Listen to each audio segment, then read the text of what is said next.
Hello, it's Quintus Hazard once again, and we are back to play Volume 9, Part 2 of PesterQuest, which is Solix's route, which is apparently written by an anonymous person. It came from space. Ooh. So, this is it. You think this Solix guy is going to be a piece of grub cake. From what both Karkat and Kanaya have told you, the poor guy recently got ghosted by his girlfriend, best friend. You're not quite sure what they were, and apparently neither do their friends. For Shoals, friend seems to be as loaded of a word as girlfriend. Regardless, from what you've managed to gather, they were quite close, and her ghosting him has had serious emotional effects. She's dead! She's dead! Thing is, the guy sounds like a mess and looks like a loser, and boy is he ready for you. He's been flying low for a while, and you're ready to scoop him up and baby feed him the tenderest of worms directly into his mouth. Figuratively speaking, unless he's into that, and so are you, and you're so fucking ready to do it, literally. No! Out of all your mutual friends, Karkat has shown the most concern in the most backhanded of ways. Trapped in the throes of an extremely online sick sweepdom, he's been unable to tell Solix he's worried.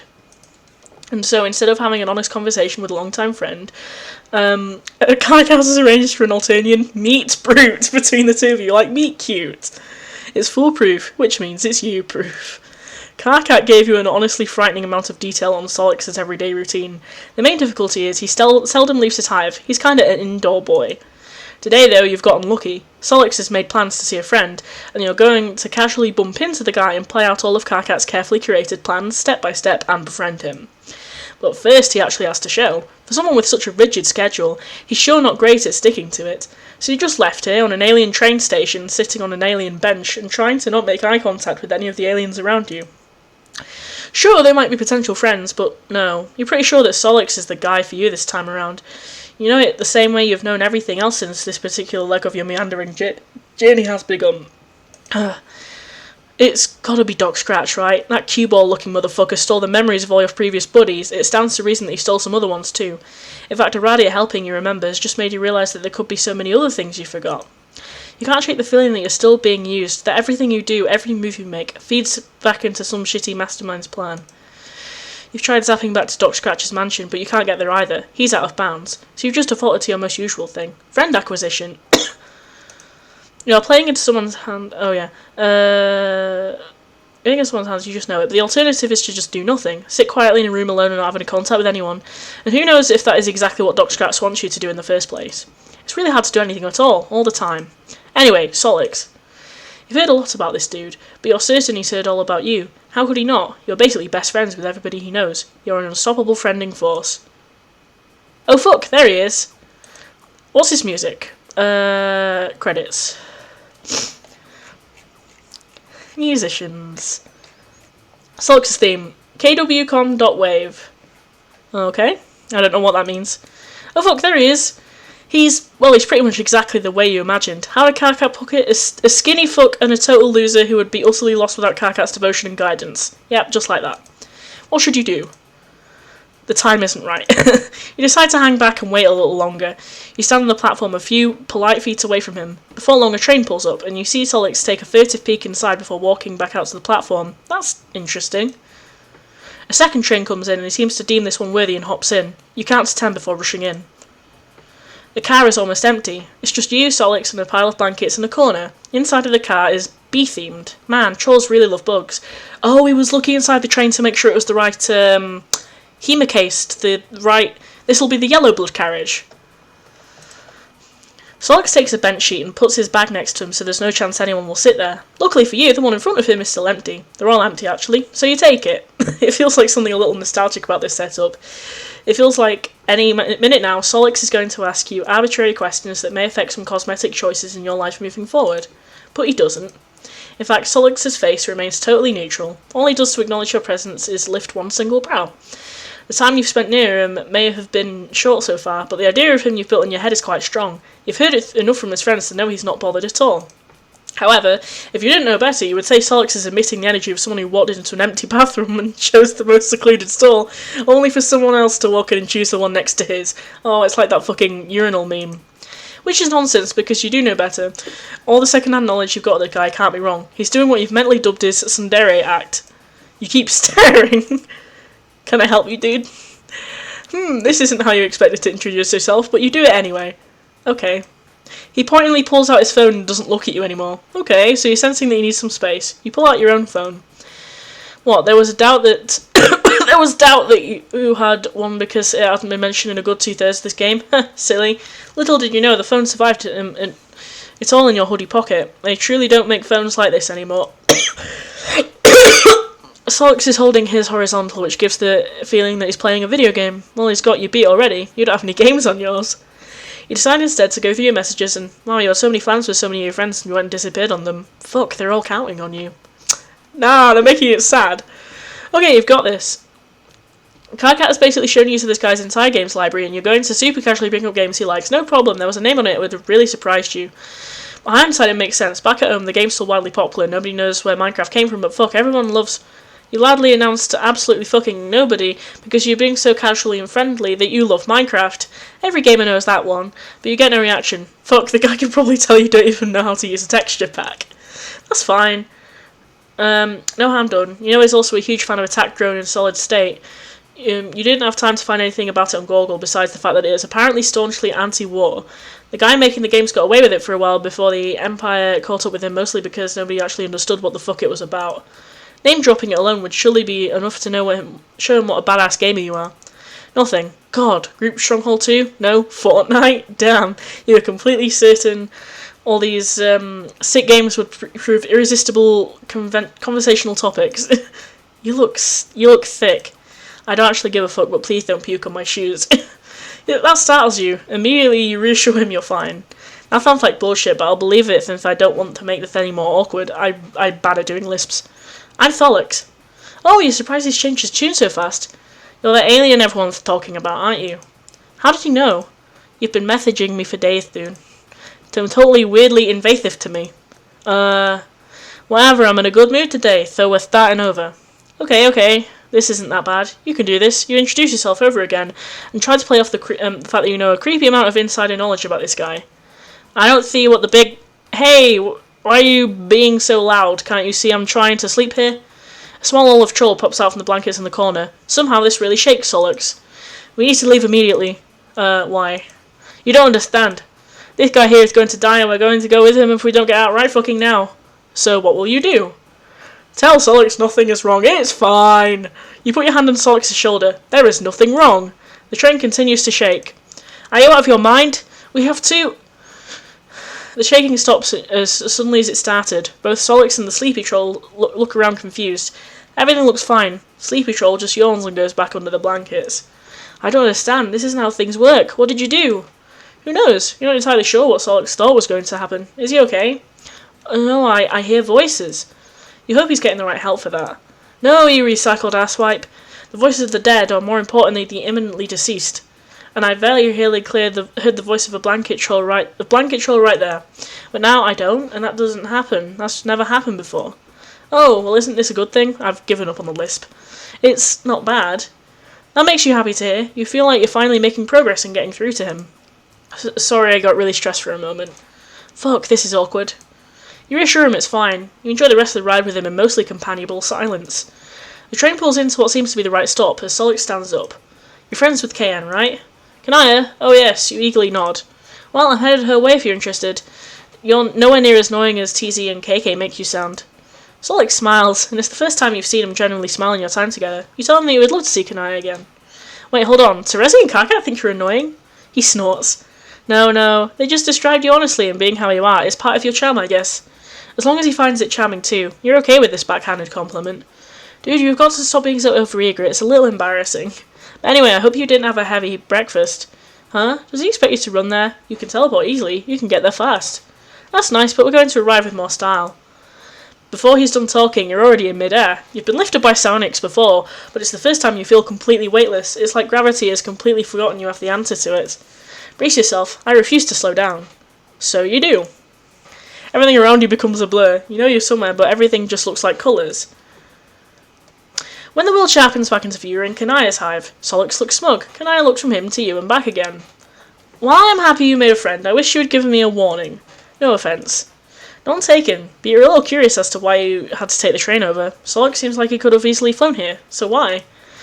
Dude just be super fucking jazzed about public transportation.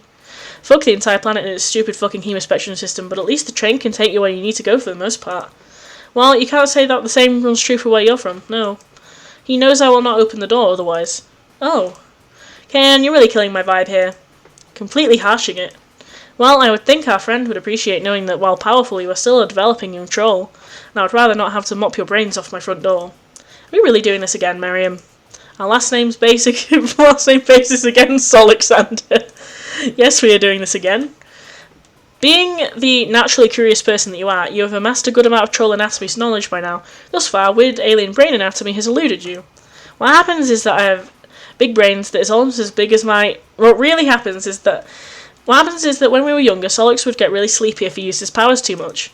Then KN found Goggle, and found terms like dopamine, noradrenaline, and thiamine. Now she thinks she knows better than me. Solix, please. I sent you the links. We both know the same amount. Yeah, whatever. I came to do a favour, so I decided I needed assistance for a change. Solix, if you're going to make excuses, make good ones. Instead of being annoyed or embarrassed, Solix seems delighted to hear Kanaya's words. Here he looks way more relaxed and in his element than he was in the train. So what's the problem this time? Where is it? Well, you see, the keyboard will not work. I just have no idea what happened. Kanaya points to a computer. It's very clearly been cut in half. Most likely sawed in half. Very cleanly, if you must add. Solix looks at it like he's seriously considering what could have happened to this computer. Did you try turning it on and off? Naturally. I figured something like this had happened, so I came prepared. He pulls out some things from his bag, including what looks like an identical version of Kanaya's computer. You think this may happen a lot. Well, I guess to work setting things up, Kanaya takes you aside. I have to say, I am really impressed. Yes, you are quite impressive. Solix has not been at his best recently. You see, we had what you may call a falling out in our friend group, which resulted in 3 serious injuries and 1 death, the details of which are not mine to share. But Solix was used in a rather heinous way, and I did not distance myself in any way from the troll who caused all of this. And Solix, in a very Solix fashion, blamed himself and withdrew from all his friends. And when he started talking again, he still refused to engage me in conversation, until he finally acknowledged my medical condition. Oh boy, Kanaya hadn't mentioned a medical condition up until this point. You hope you haven't accidentally made her overexert herself or been rude in any way. You wonder if it's okay to ask. I can see you're interested in what my condition is. Really? It is quite serious and frustrating at times, but I've stopped blaming myself for it, and just accepted it as part of my life. You nod. You are overall a rather healthy individual. You tend to get injured on a bi-weekly basis, but somehow always miraculously come out of it just fine. Huh, you truly are one lucky son of a bitch. I'm sorry if I'm reading too fast, but I'm tired, and when I'm tired, I zone out. It is still a little embarrassing to admit. Is this sickness going to be called lesbianism or something, and it's going to make the thing blow up, and that's why the fucking Writers Anonymous or something? You tell her that she's your friend. You will not judge her at all. In fact, you want to take a moment to appreciate her for not judging you. She definitely has it more together than you. She smiles one of the warmest smiles she's given you. Very well. I am not proud of this, but I am... My medical condition is that I am bulge cursed. Excuse me? By Vriska. Vriska cursed my bulge. What? Excuse me? What? What? Excuse me? You gape her. Holy shit. Thank you. I have learned to live with it. Excuse me? Kanaya, God, you were just so sorry about this. I'm joking. I'm making a joke. What? About my crush on Vriska being a medical condition. I thought it would bring a bit of levity to the situation, but you just looked so concerned. Oh, you told Kanaya the sarcasm face. It looks a lot like her normal face. Yes, people have told me that before. Solix chooses that moment to slide back in. It's all set. Thank you. I added something you've been bothering me about for a while. It says image can neutral not found, but I don't care. They move toward the computer and you can't see the screen from where you are, but you can see Kanaya's face light up at whatever they're looking at. Oh, Solix. I know you did not want to share these pictures. I hope I did not push too far. No, you didn't. I was just being a stupid fuck. I don't know why I was so hung up on it. I'm 6 now. I'm technically an adult. What? No, please don't say looking at pictures of Solix's bulges. Not really, but thank you. It means a lot to me. Yeah, whatever. We both look like stupid grubs in these pictures. That immediately grabs your attention. Well, we were quite young. You try moving closer to take a peek, but Kanaya throws you an absolutely murderous look. Whatever embarrassing childhood memory lane they're going down, it seems it's deeply personal to Solix. Did they used to be quadrant mates? Did Kanaya used to be his moirail or something? For once in your life, you mind your own business. I don't want to mind my own business. I want to know what's going on. It's kind of awkward to see myself like that. What the fuck am I wearing? It was very fashionable for the time. I would know if I would know I had made it for you. It's not you or the fashion, it's just... Picking up on his discomfort, Kanaya saves the day before you can butt in. Focus more on what you had done to your own hair. Solixander, what had you been thinking when you did that? Hey! After a few more minutes of reminiscing, they move away from the computer and back to where you're standing. You hope they both appreciate you staying in your own lane. Anyway, I have to say I'm rather surprised to see you with company. Yeah, I guess I got my whole lone backbeast reputation to keep, but what can I say? Is that why Miss Paces keeps bringing up the delightful conversations you two are having? Well, I got big fucking news. Turns out she's not as boring as I thought she'd be. It's going. Going where? Solix shrugs. Just going. Kanaya hums an agreement, but decides to drop it. It's funny to think you thought this guy was a complete loser. He seems to have more game than the average gamer, a stealth Chad in a way. Wait, hold on. Why does Kanaya get to introduce Solix to someone, but Karkat has to come up with an incredibly convoluted plan for you two to meet? No offense to your KK, but KK has no filter on who he lets into his life. Yeah, no offense. You feel like you may start taking actual offense. I hate meeting new people. Do I look like I know what the fuck a Dave is? Bitch, I'll kill you! No, you will not. No, I won't. It's a meme. Fuck KN. She smiles pleasantly. You feel a little bit like an outsider, but you're missing some history between them. You can't help but feel a little warm on the inside of this site of friendship. Anyway, we should leave soon. I'm convinced now that Kanaya and Solix used to be moirails. Why? I thought you were going to stay the day. It is a rather long journey. It's whatever. I left some shit running that I need to check on.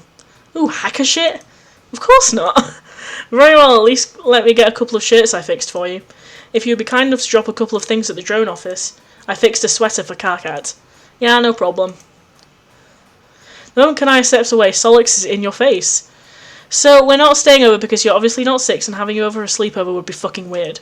You can't argue with that. But also, you seem okay. I won't mind spending more time with you, which is something I don't tell everybody. There's a frozen muscle beast nectar place near the drone office. We can go there. Oh fuck. Oh yes, it's a friend date. Yay! That was short but sweet. Now we have to make Solix hate us. Right, let's go for the second one. Let's teleport. As the train continues to shake, you grab Solix's arm and teleport. And somehow you end up in front of John's house. Huh, well, of all the places you've visited, his neighbourhood is probably the friendliest, and there's something about the knowledge that Dad is around the area that makes you feel safe. Like if you needed it, you could absolutely get a dose of parental guidance, or at least a fresh croissant. You turn to check on your new friend. Solix is scrunched up into the house's shadow, trying to play it cool, but obviously shaken by how sunny it is. Once he realises they were indeed not being burned alive by the sun, he visibly relaxes. What the actual fuck did you do? This is obviously not Alternia. It's a little hard to explain things without flexing at this point, so you allow yourself to brag a little in the hopes of impressing Solix. Explain that not only is this place safe, but also John programs a little. He's probably worse than Karkat at it, and it'll surely cheer Solix up. You're certain Dave is also around, and he reminds you a little of... Can you stop? Fuck. Stop what? I don't think you get how weird you're being. I haven't told you anything about me, but somehow you managed to know a lot of really personal information about me. Honestly, it's creepy as fuck. I know you're friends with basically all of my friends, and I'm sure they told you I'm kind of an aloof piece of shit and grumpy and hard to get along with. And half the time I feel like I don't even deserve them. And then you walked in and they all adore you instantly. Fuck, even EQ likes you. You don't understand. Shouldn't this make your friendship easier? You don't get it. And way more complex than whatever the fuck I say online and what my friends have told you. Real life isn't like a dating sim in which you fumble your way into the right choice. I kind of feel Solix right now. Why do you even want to friend me? Well, both of you share so many friends, it's only natural, isn't it? Solix looks at you. His expression remains neutral, yet somehow you feel harshly judged. I don't think you understand how things work for people like me. I had a wake-up call in which I realised nothing I do really matters. Whether I want it or not, I'm destined to be a war machine. I already got a taste of it once. It can be harder than the first blood, right? can't be harder than the first one. He smiles a little. It makes you feel worse. Solix is letting you in on something that you don't have the full picture for. Anything you could say at this point wouldn't be of any help. I'm stupid enough that I'll resist, so it will definitely suck big time for me. But I already made the mistake of trusting someone who let me believe I could make a change. But shit's got fucked, and that's that. That is most certainly not that. It's not too late. Things are better. You've made sure of it. You can make a change, both of you. You're not entirely sure what he's talking about, but he doesn't have to become anything he doesn't want to. I can see why the others might like you. And for whatever it's worth, I do wish I could believe you too. Before you can react, he's flying away. Fuck shit, now he's lost on Earth. No god, he could have at least waited for you to get him back home. Yeet. What if the wrong people find him and do fucked up experiments on him? Oh, but he definitely doesn't want it to have anything to do with you. See you, space gamer! Oh, that's sad. Anyway, let's be... no, we need to... load. We need to do this. We'll tell him, my Carcat's friend. You greet Solix cheerily and tell him that you're Carcat's friend and you know all about him. Solix looks you up and down, his nose wrinkles like he's just stepped in a pile of particularly fragrant dog shit. You stealthily check the sole of your shoes to see if the unpleasant aroma is coming from you. Nope, then what's wrong? Did you come on too strong? Oh no, you fool, you absolute fucking buffoon. This guy is part of the most oppressed class of people in Alternia. A gamer! Of course he's wary of you. He probably can't even tell if you're a PC or console gamer or how objectively right your opinions about RPGs are. Timing was absolutely crucial here. You should have approached him as if he were a delicate baby gazelle just inching to the watering hole for a fresh sip of Mountain Dew, and then before you knew it, pounced and recounted to him how much you managed to break Tony Hawk's Pro Skater 2 with all the sick moves you've learned. Dazzled him with your objectively right gaming opinions. This is so fucking typical. He didn't even fucking ask, just fuck, he can't mind his own fucking business. You're utterly confused. This wasn't part of Carcat's script. This is like the GZ thing all over again. He never fucking asks and he never fucking warns me. Not all of your friends have to be friends with each other. Why is that so fucking hard for him to understand? Fuck! I want nothing to do with that juggler piece of shit and whatever the hell you are. Juggler? He lifts an eyebrow. Oh, sorry I hadn't pegged you as a honky-ass licker, but I should have known better. You do look the part.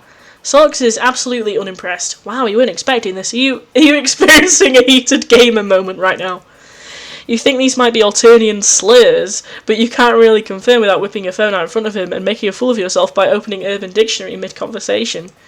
The train pulls away from the platform, but the troll in front of you seems to have completely forgotten about that. What the fuck do you want? You very bluntly tell him that you've heard he's having a rough time, and you just want to be his friend. Some of his friends have told you that they're worried, and Solix looks absolutely livid now. Did KK tell you I needed help? Well, no, it wasn't... You let out identical yelps and turns to see a ridiculously minuscule clown cat, just really fucking small. There are 2 big horns on the front and 2 bigger horns on the back. Motherfucking miracles, it's Gamzee! The small door of the car opens and out comes a shoe that I really have no business in that car in the first place. There's absolutely no way that Gamzee fits in there, but somehow he's folding himself out. You turn to Solix to share a consternated look, but he just seems annoyed. A leg follows the shoe, accompanied by a series of cracks as he folds himself from inside the car. Recently you've become a bit of a bone expert, and you are most certain that is not a noise they should be making. You can't look away, you are absolutely hypnotised by this display of clownliness. Hey, motherfuckers! I was just out about when I happened upon the 2 of y'all. I can't hardly believe my oculars. Solix, my good bitch, I haven't seen you since, when's the first time we met? Oh, so you're double teaming me now. This is some sick shit. Trying to clown me from both sides. Now hold on, Gamzee wasn't part of the plan. Plan? Ah, shit. This always goes smoother in the rom-coms. It's okay, my most lustful friend. There is no need for plans. We're all part of a greater plan that brought us together. Solix takes a step back, takes a critical look at both of you, and flies away so fast the shockwave almost topples you over. Gamzee waves him a very unaffected goodbye, eyes glazed over. Well, you beefed it, a very real word describing a real action that people take. You've beefed it big time. You say beans out loud because you've beefed it so hard you've basically made yourself an entire meal. Oh, it's okay, my most universal of friends.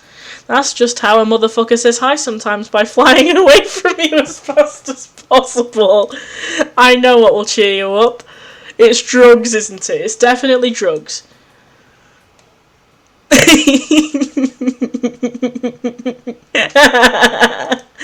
Oh, I liked that. It was short, but I liked it.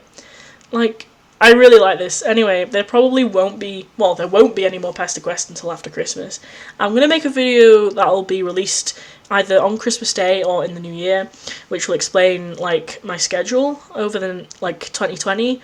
But until then, until I can, like, make myself do that, goodbye. I mean, Merry Christmas, Happy Holidays. If you don't celebrate any holidays, then, you know, season's greetings, have a peaceful winter and all that, and a Happy New Year, and goodbye.